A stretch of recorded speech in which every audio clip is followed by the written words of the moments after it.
Hello and welcome to this week's edition of SouthCoast End Zone. I'm Tim Weisberg. I'm Laurie Loss. And we are here to talk with you about all the South Coast high school football action, both last week and the week coming up. What are we in now, week 7? Yes, week 7. Wow, where'd the time go? It's flying by. And it's like almost Halloween. Yeah. It's almost time for the annual Corey Koss appearance. No, I don't think she's going to make an appearance this year. We didn't get too many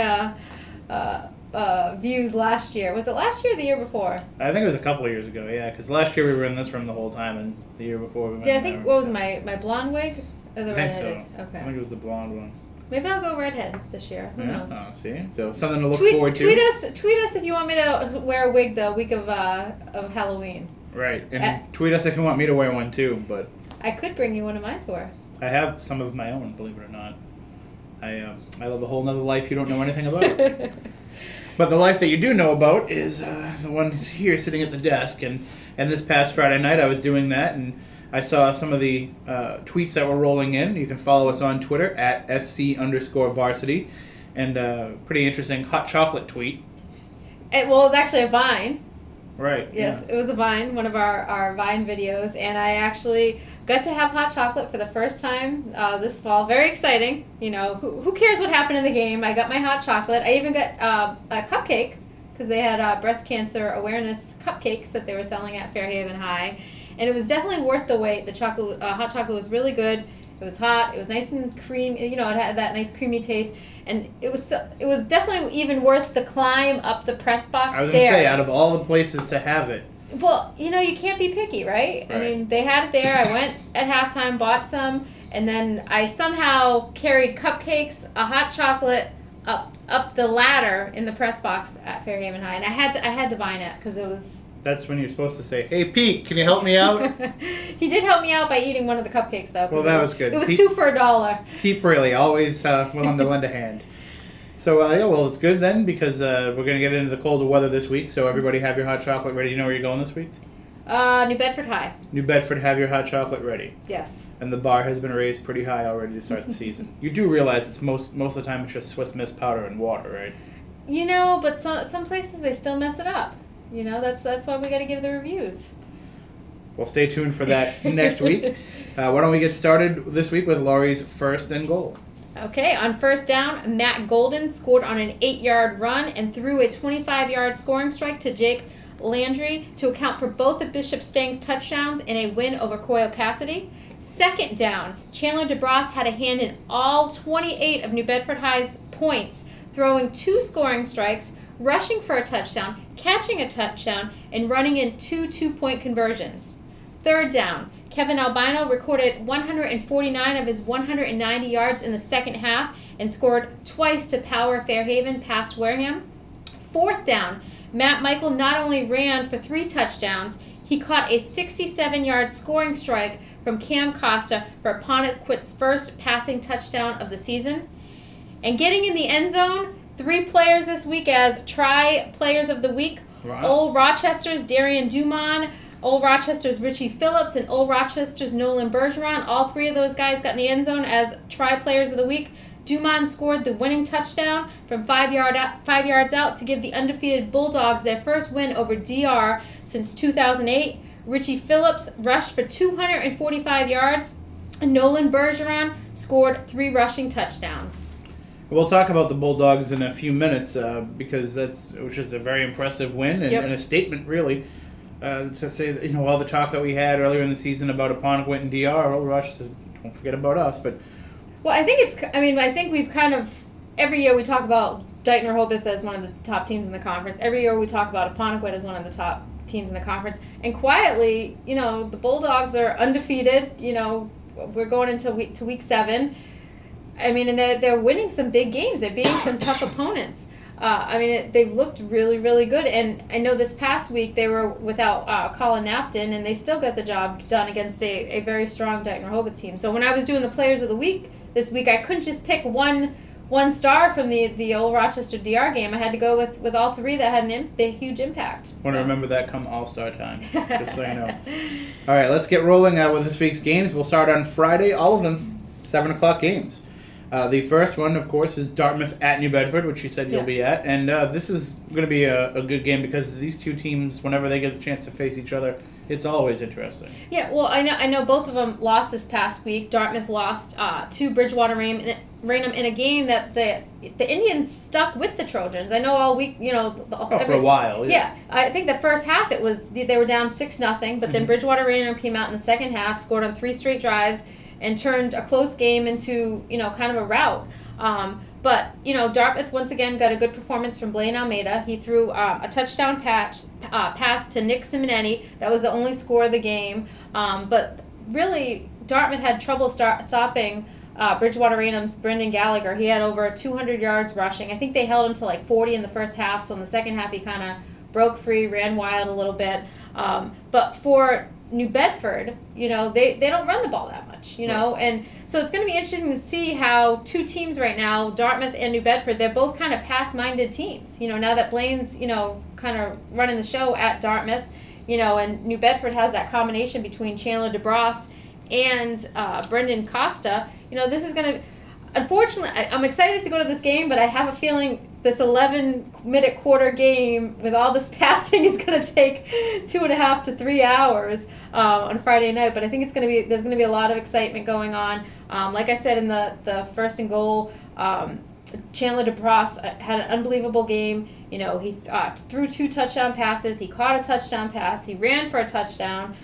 He also had both 2-point conversions. I mean, he was in the mix of everything in that game. And his 2 touchdown passes went to Kevin Nunes, who I feel like a few weeks ago we were saying how, he accounted for all of New Bedford's points in the game. Right. But really, the big problem for New Bedford, they fell behind early. I think it was they were down 19-0, to a really tough Barrington team, ranked high in Division I in Rhode Island. Yeah, number 2, I believe. Yeah, they were ranked pretty high. But it's really going to see, I think it's going to be a pretty close game. Dartmouth, even though they lost to Bridgewater Raynham, they've kind of showed, that they can do well even without, Chris Martin, who's probably going to be out for this game. He was injured. He's injured. He has that high ankle sprain. But they've been able to switch quarterbacks and kind of focus a little bit more on their passing attack. And Connor Tavares, he also was solid with their rushing attack. He had 60 yards or 70 yards on 16 carries this past week. So I think it's going to be a really good night for local high school football fans. I know the game isn't a league game, right. But they're huge rivals. Absolutely. I don't think it matters. But I think there's probably going to be just as much as excitement for this game, if not more, than if they were playing league rivals. Yeah. So and it'll be New Bedford's coming home. I know they've been on the road a little while. The Whalers only have 1 win, so I'm sure they're going to be determined to try and get win number 2, against Dartmouth this Friday night. And you saw what happens firsthand when you walk onto a Whaler field wearing Dartmouth colors. Yeah. When we shot our video, our SouthCoast end zone, opening video skit. The little video you saw leading into this. Yeah, it was not very friendly when I wore the Dartmouth uniform. The Whalers were all standing around on the field and they just see this green jersey come up and they're like, what? Yeah, they gave me a hard time, but... All right, so that is Dartmouth at New Bedford, 7 p.m. this Friday. Also 7 p.m. this Friday, Old Rochester at Wareham. And, typically we call this the Route 6 rivalry, and they play for what's called the Cranberry Cup. Yep. And I don't know how much of a fight the Vikings can put up this year after what happened last week, and also how good Old Rochester's looked all season. Yeah, like we were saying earlier today, Old Rochester got that huge win over Dayton Rehoboth. They had Richie Phillips running the ball everywhere. They had Nolan Bergeron scoring 3 touchdowns. Sophomore in that kid Darian Dumont scoring, the winning touchdown. And really, Bill Abramson was at the game, and he was texting me the score so I could tweet him. And he kept texting me, and it was like, okay, Old Rochester's ahead. Then Dayton Rehoboth's ahead. Mm-hmm. And then it was just back and forth. And that's the kind of game that the last few years Old Rochester wasn't coming out on top of. They were losing all those games by, 1 touchdown or less. I don't know how many it was last year. If there was like 6 or 7 games they lost by, under a touchdown. And I know Buddy's written the story on that before. But now they're finally learning how to win those close games, which is important come playoff time, because they should be a playoff team, the way that they're playing. But their rushing attack had, I think it was 360 yards.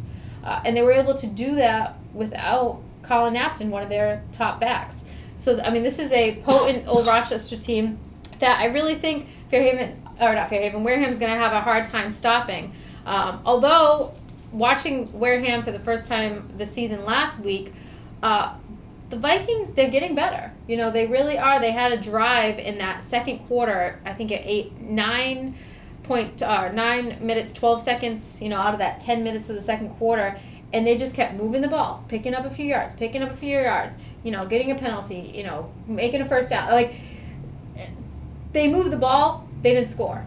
They're doing some things right, they're not doing everything right, and for them to be scoreless going into the half last week against Fairhaven, I mean, that was kind of, a pretty big deal. Mm-hmm. But really, Fairhaven's offense didn't have an opportunity mostly until that third quarter, because they weren't on the field. One of the things I noticed from the box score of the game is that it seemed like Mike Labonte had a lot of passing yards. Yep. And has Wareham kind of changed from the offense that they went into the season with that single wing, that now they're starting to air the ball out? No, I mean, they had a couple long passes, kind of catching them off guard. But, I mean, mostly, Labonte, I mean, I was pretty impressed with this kid. He was able to have some long runs. I think he had one for, over 30 yards or around 20 yards. And also, Owen Braley, had some big runs. I think he had close to 100 yards. He had 94 yards. They just had trouble getting in the end zone. They I know stalled. The plan originally, when I talked to Dan Nault, was that they were going to start off with that single wing, and then they were going to try and go with more of a spread as the season went on. Yeah. So I wondered if maybe we're starting to see at least the beginning elements of that. It could be. I was so consumed with my hot chocolate and like, and I was supposed to be doing a job, writing about football, but no, I mean, but from watching Wareham, I mean, they look like they're getting better. Mm-hmm. Does that mean they're going to beat Old Rochester? No, I don't think so. But I think they're getting better. The kids are getting a little bit more confident. To be able to lose to Fairhaven by just one touchdown, I mean, that's a pretty big, that's a big deal considering, that they've kind of, the first part of the season, they've really gotten it handed to them, right. Pretty much. But, I mean, they have some athletes and they have some young players. I know Nate Moore was the one that scored their lone touchdown in the game, and it is Nate, not Nathan. He tweeted us today to tell him his name is not Nathan, even though it's on the roster. So Nate, we'll know that you're Nate Moore from now on. But he was able to score, and some of the younger guys are getting in there. So someone came up to me after the Fairhaven Wareham game and said, I don't think Coach Henry Quinlan's ever lost, to Wareham at Splain Field. Do you think it'll happen, this coming week? And I don't think Wareham is going to be able to beat Old Rochester this week. And I'm not going out on a huge limb by saying that. Sorry, Vikings. But I feel like they could, Wareham, if they can kind of chug away, like they did against Fairhaven and take some of that time off, maybe they'll kind of slow down Old Rochester by not keeping, by not allowing them to be on the field. I mean, that's what is it? Best offenses or your best defense is your offense? Sure. It's the holiday. We're shooting this. We're both tired, I'm sure. I know. I can't shake this cough. I haven't even been out to a game all season yet. I'm the one that can't shake this cough for the last 3 weeks. So that's Old Rochester at Wareham, 7 p.m. on Friday. Also, 7 p.m. on Friday, Bourne at Apponequet. And thanks for playing, Canalman, because Bourne hasn't really looked all that great this season, and Apponequet, yep. They've been pretty dominant. They were pretty dominant last week. Yeah, well, I mean, Bourne is actually coming off a bye week, following a 28-22 loss to Fairhaven, and really, the Canalmen, I think that they only have one win this year, and they've been outscored 175-73. Chad Marsh leads them this year with 4 touchdowns. He had two weeks ago against Fairhaven. That's pretty much all they have. They have Chad Marsh. He's the one that's been getting it done for them. He's going to be no match for Apponequet's high-powered offense. Mm-hmm. Last week, like I said earlier, Matt Michael, 3 rushing touchdowns, a receiving touchdown. Cam Costa had a rushing touchdown. Troy Nanfeld had a rushing touchdown. Weston Cohen had a rushing touchdown. Cameron Barak, he had a fumble return for a touchdown. I mean, it's just, when we look at the box scores from Apponequet, I mean, they're this long. Mm-hmm. There's tons of kids, finding the end zone. And, I mean, they're just so dominant. Right. It's not like, I don't know how to put this, but it's not like they're playing poor temes, week in and Right. week. I mean, they're playing Well, the I mean, competition. last week. Yeah, well, it was Seekonk, but Seekonk had beaten up on Wareham and Fairhaven, the previous 2 weeks. I guess we won't really know for Aponequid until the playoffs, or until Thanksgiving. Sure. I know we saw them against Dartmouth a few weeks ago, and they ended up losing. Penalties hurt them. But I think the biggest concern, or the biggest, noteworthy thing going into this game is that Cam Costa won't be playing. He was ejected from the game last week for retaliating, with the situation that happened with another player. So when you're ejected, which the other player was ejected to, you can't play the next week's game. Right. Automatic 1 game suspension. Yeah, 1 game suspension. So it'll be interesting to see how this offense, which is so dominant, and focused on the rushing attack, is without Cam Costa, their quarterback, who does carry the ball. He does run the ball. He does direct the offense. So I think that'll be kind of the only big question mark going into this game. And I just want to say congratulations to Bob Lomp. He got his 100th career win last week. So that's exciting, because I know he's one of our coaches that hasn't, he's been around for a while, but I think that also just shows, how every year, I think he's had almost a winning record almost every year that he's been with the program. And he's a young guy too. Yeah. So he's in his 30s. that number can increase for sure. Yep. Really, he's only in his 30s? I think so. Maybe late 30s, early 40s. We don't want to make Coach feel old, so. All right, we'll say he's 21. How's that? But still, that's a number that could definitely will definitely increase. Especially since they kind of just plug in guys and keep rolling every year. Yep. All right, so that is Bourne at Aponequid, 7 p.m. on Friday, and our final 7 p.m. Friday game, Case at Fairhaven. Fairhaven has now won 2 in a row. 2 in a row. Yep. And could be 3 in a row.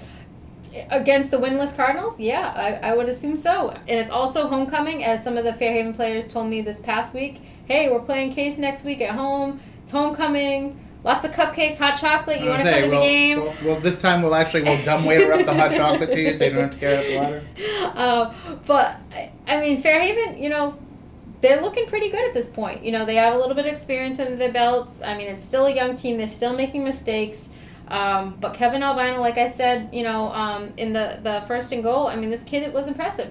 He got, the offense got shut down for the most part in the first half, but he came out, had almost 150 rushing yards in that second half. He scored 2 touchdowns. One was on a 22-yard run. The other was on a 2-yard run. And in the first half, because Wareham had the ball and really, ball controlled, they only got 69 yards of offense, Fairhaven, and I'm not sure, I don't remember how many plays, but there wasn't a ton of plays that they ran, especially since they opened the game with a fumble, on their first, I think it was their second snap. But really, they came much stronger in the second half and really, did what they had to do to win. They made some stops against Wareham. They did end up scoring the Vikings at one time, but they got the W, second in a row. Now they face a Case team that really got demolished last week by Vogue. I think it was 33-0. The Bears came out. I think they scored on 5 first half touchdowns. They went up and actually they scored on 5 first half touchdowns, and it took 11 plays for them to score those 5 touchdowns. Wow. Which is pretty impressive for Vogue, not so good for Case, which is winless on the year. Case was held to just 73 yards of total offense, and they've been outscored the Cardinals 213-60 this year. So that's looking good tough for the Blue Devils. Yeah, it's not looking so good for Case, but it's looking good for the Blue Devils. And the Cardinals last week, they were led by Nick Del Nardo. He had 58 yards on 10 carries. So, I know last week their top back, Phoenix Boy, he was held to just 7 yards on 11 carries. So Vogue did a pretty good job shutting him down. So we'll see how Fairhaven's defense will face off against him. Because I know going into the game, he was their top back. Are you okay over there? Yeah, choking warning. It says on my bottle. I think that's what's happening. Is I'm drinking the water and it's making me. But sick. if you want to see a Fairhaven victory, I'd say go out to Fairhaven this week. And let's just take a minute. It is their bye week, but let's just take a minute to talk about Vogue Tech. Yep. They really seem to be trying to take the driver's seat of that B division. Yeah, I mean, this past week, Nick Richard, he threw for a touchdown pass. He had a rushing touchdown pass. Sean Aldridge, had rushing touchdown pass. He caught the touchdown from Richard. And, they had some other guys that stepped up. The defense played strong. Like I said, they held Case to, 70-something yards of offense. And I think they really kind of showed, like, we are that top team in that B division. Fairhaven, like I said, they've won a couple in a row, but, they did lose to Voc a few weeks ago. That was really, I know nobody really wanted to say it at the time, but that was a big game. Correct. That kind of gave them the upper edge, in that B conference, the B tier. And I know Voc Tech, they were disappointed to lose to DR a few weeks ago, but DR is in that A tier. So even though they lost, I think it was by less than a touchdown, it was a higher tier team. It still showed, hey, kind of a measuring stick of where they want to be. And, Voc Tech is looking good. They're able to get the job done on the ground and through the air. And I think their defense pitching a shutout was pretty impressive, so. But they are off this week, so Yep. can't gain any ground, but they won't lose any either. Nope. And let's get into Saturday's action. At 1 p.m. on Saturday, it's the annual Battle of the Bishops. Bishop Stang at Bishop Fian. Bishop Fian. That's kind of all you got to say some years, Not this year, Not though. so much this year, though. Yeah, Bishop Fian is 2-3 overall, 2-1 in the EAC. Bishop Stang is only 1 in the EAC. But I think this game is going to be a lot closer than most people will think. Well, that's because all of Bishop Stang's games are close. Well, yeah, that's because of the defense. I think it was for the third straight week, Stang's defense held the opposition to under 10 points. They gave up the 1 touchdown last week to Coyle Cassidy. They forced 2 turnovers in that game. And finally, the offense had some life in it. I think the previous 2 weeks of that, I think it took overtime, both times for them to actually score. But this past week, Matt Golden, he had a rushing touchdown. He also threw a touchdown pass to Jake Landry. That was pretty much the difference in the game. And Bishop Stang, they've won 2 out of their last 3 games. And they finally got into double digits for scoring. And the last time that happened was week 1. So even though they have 3 wins this year, they've been struggling to score. Bishop Fian also struggling to score this year. I think in their 5 games this year, the Shamrocks have scored just 56 total points in 5 games. That's just a little bit over 10 points a game. They've been held under 10 points 3 different times. That's not, you don't hear that very often when you hear. Not with the Shamrocks. No, definitely not. They're actually coming off a 20-14 loss to Somerset Berkeley. So if you want to look at it in the conference EAC, maybe that means Somerset Berkeley is the team to beat since they beat Bishop Fian, but who really knows? If Bishop Stang's offense can kind of get going, maybe they're in the talk about it. They only have the 1 loss in the conference. They got a little bit of confidence coming off the win over Coyle. But against Somerset Berkeley, Isaiah Douglas, he scored both of the touchdowns for Bishop Fian. One was on a 77-yard run, and the other was on a 58-yard run. I think he had 191 rushing yards in that game. So he's going to be the focal point of Stang's defense this week. But I think for Bishop Stang, the focus needs to be now on the offense. The defense has shown week in and week out that, it can hold teams. You just got to get some breaks on offense. All right, well, that will be 1 p.m. on Saturday, Bishop Stang at Bishop Fian, so why not make the drive? It's Saturday afternoon. Perfect time to do it. And also on Saturday, our final game of the week, Nantucket at Old Colony, 2 p.m. And I know that I talked to Coach Bryce Gilbo before that last game last week, and he was saying that was kind of going to be a really big test for them, and if that is the case, then it didn't really go so well. No, and it's funny. You look at the final score; they ended up losing 42-6. At one point, they were down 8-0. They scored to pull within 8-6. Jake Pringle connected with Cole Bernier, 23-yard touchdown. You think, okay, we're in this. We're in this game. Let's see what happens, and then South Shore scored 34 unanswered points. The doors just fell off. And they couldn't execute. It was similar to, a few weeks ago when I saw them against Upper Cape. They're great at throwing the ball, but 1 incompletion, 2 incompletions, now you're in 3rd and 10. And it's just, you can easily take yourself out of the game if you're not, completing those passes, if you're not picking up first downs, if you're not moving the chains. You give the other team the ball, and if the other team, makes some big plays, next thing you're in a huge hole. So it'll be interesting to see how Old Colony does this week against Nantucket, a team that's won 2 in a row, outscoring the opposition 63-12 the past 2 weeks.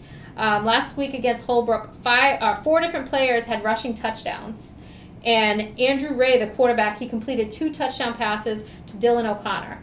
So this is a Nantucket team that's kind of on the rise. They've won 2 in a row, and they're getting it done in the ground and the air. I think it's going to be another tough week. That's where that's where Old Colony had some trouble last week, was letting up yards on the ground. And this would be if they do lose this game, that would be 3 in a row, right? Yep, it would be 3 in a row. And that's beneficial to what they're trying to do this season. They're trying to improve on what they did last year, and I think that would be kind of a huge setback. So there should be extra motivation. Yeah. Well, and I know when I talked to Coach Gilbo after the Upper Cape game, he said, we haven't beaten some of these teams in a long time. Mm-hmm. So every week the kids are up for that challenge of saying, all right, let's get a big win over Nantucket.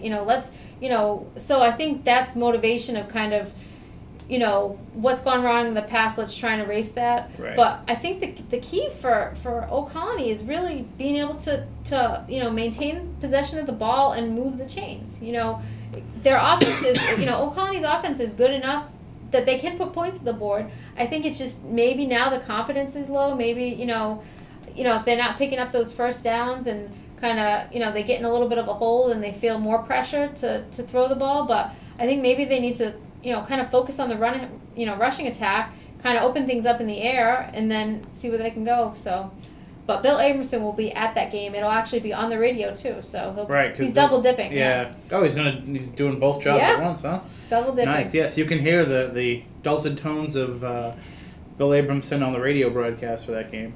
Yeah, which he does all the Nantucket games. He does, and he does a great job. Yes.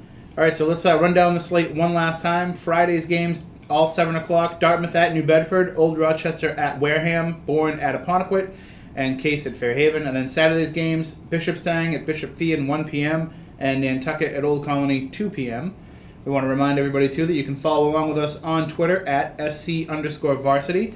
You can also follow along with us on Vine. Is it the same thing? SC_varsity? I think it's just SouthCoast Varsity. SouthCoast Varsity. You can like us on Facebook, southcoastvarsity.com on Facebook, and, of course, southcoastvarsity.com in and of itself. Yes.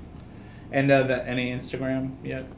No Instagram yet. I've been Instagramming a lot this week, personally. And I'm getting a little bit more the hang of it. So it's what I found is that if you tweet pictures, you might as well Instagram them, because you can send them right to the Twitter, and then you get it on both places at the same time. And you can do it to Facebook, too, at the same time. So it's like boom, boom, boom, all right there. Oh, okay. And then you can build more followers. Because we need more followers. Yes. So like us, follow us, Yep. Tweet to us, Vine to us. Yep, that's what I was going to say. I think some people have been excited by some of the Vine clips that we've had the last few weeks. So I know that I've had some trouble uploading, especially this past week, the Vine videos actually to Twitter from Fairhaven, because the internet connection there is not so great. Right.